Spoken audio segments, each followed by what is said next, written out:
বেলডাঙ্গায় প্রস্তাবিত বাবরি মসজিদের জন্য অনুদান, হুমায়ুনের প্রস্তাবিত মসজিদের জন্য টাকার পাহাড়। ভরতপুরের বিধায়কের বাড়িতে চলছে টাকা গোনা। 12টি ট্রাঙ্ক এবং বস্তায় জড়ো করা হয়েছে দানের টাকা। শুধু ভারতীয় মুদ্রাতেই মিলেছে 65,67,000 টাকা। রয়েছে মার্কিন ডলার, সৌদি রিয়াল, মালয়েশিয়ার রিঙ্গিত। বিদেশি মুদ্রা গুনতে হিমশিম হুমায়ুন ঘনিষ্ঠরা। আর অ্যাকাউন্টেও ঢুকেছে 2,71,00,000-এর বেশি টাকা। আজকে দুপুর অবধি ব্যাংকে এসছে 2,71 লাখ, আর যেটা 6 এবং 7 মিলে যেটা ক্যাশ পাওয়া গেছে সেটা হচ্ছে 65,67,000। খুবই সাড়া আছে লোকের, পুরোপুরি লোক খুব সাড়া দিচ্ছে। 26শে সরকার গঠন নিয়ে বড় দাবি ভরতপুরের বিধায়ক হুমায়ুন কবিরের। শাসক বিরোধী কেউই একক সংখ্যাগরিষ্ঠতা পাবে না।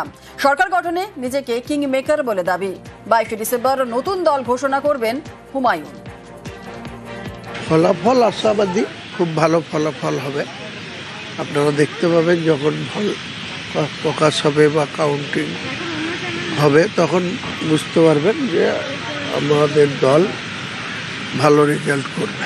বিজেপি চেষ্টা করছে সরকারে আসার, টিএমসি সরকারে আছে, তারা চতুর্থবারের জন্য সরকারে আসার চেষ্টা করবে, এটা স্বাভাবিক।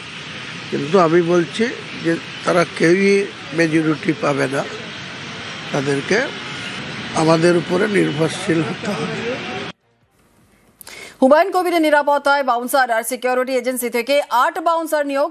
নিরাপত্তা চেয়ে হাইকোর্টেও যাবেন বলেই দাবি। প্রতিনিয়ত ধুমকি আসছে, এই তো কিছুক্ষণ আগে মুম্বাই থেকে ধুমকি এসছে, তো সেখানে তো আমাকে সিকিউরিটি নিতেই হবে। এরপরে আমি হাইকোর্টে যাব, হাইকোর্টে অ্যাপ্লাই করব, হাইকোর্টের অনারেবল জাজ সাহেবের অর্ডার দিলে তখন সরকারিভাবে সিকিউরিটি নেব। কতজন এসছে? 8 জন।